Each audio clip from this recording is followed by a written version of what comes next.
Ayun guys, isang magandang araw sa ating lahat. So happy Sunday everyone. So ayun guys, dito tayo sa ating munting backyard. Yan. So yung update pala kay Block Shamu Asil is yan, pinagala muna natin siya dito kasi nakababad siya sa kulungan. Kaya medyo napipila yung kanyang paa. So yung ginawa ko kahapon, nilagay ko lang siya dito para makapag-exercise. Dito sa labas lang siya paggalagala guys, kasi hindi pa naman siya lumalaban.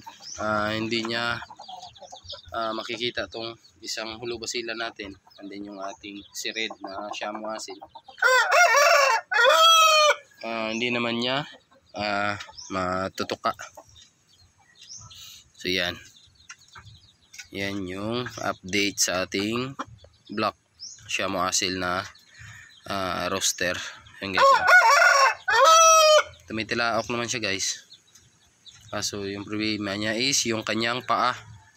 Yan, tingnan nyo guys, parang matutumba siya. Yan, yan. Tingnan mo. Parang matutumba si Block natin. Yan. So naka-vitamins naman yan guys. Yan. So panay tilaok siya, kasi daw binibidyohan siya. Pasikat si Block. So yan siya guys. Ang ganda ng kulay niya.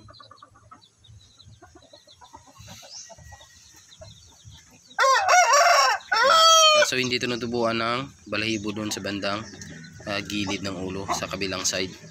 Yan guys, so kung makikita nyo, yan. So pagalagal lang siya dito. Yan. Tapos may inayos natin yung pugaran. Yan guys, so yan yung ating native. So naglilimlim siya. So nasama kasi paglipad niya yung ibang itlog, dahil sako yung ginawa nating sapin, kaya 5 na lang yung natira. So bakante dito sa kabila. Yan guys.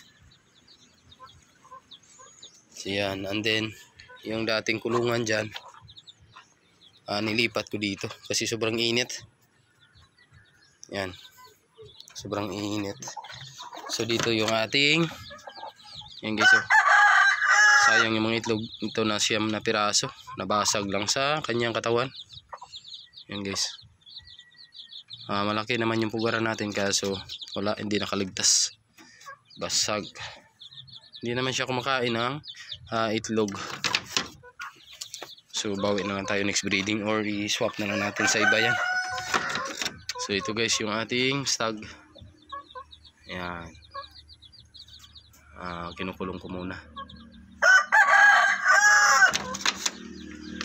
So yun guys yung update ngayon dito sa aking munting yard. So abang-abang lang sa mga next natin na upload.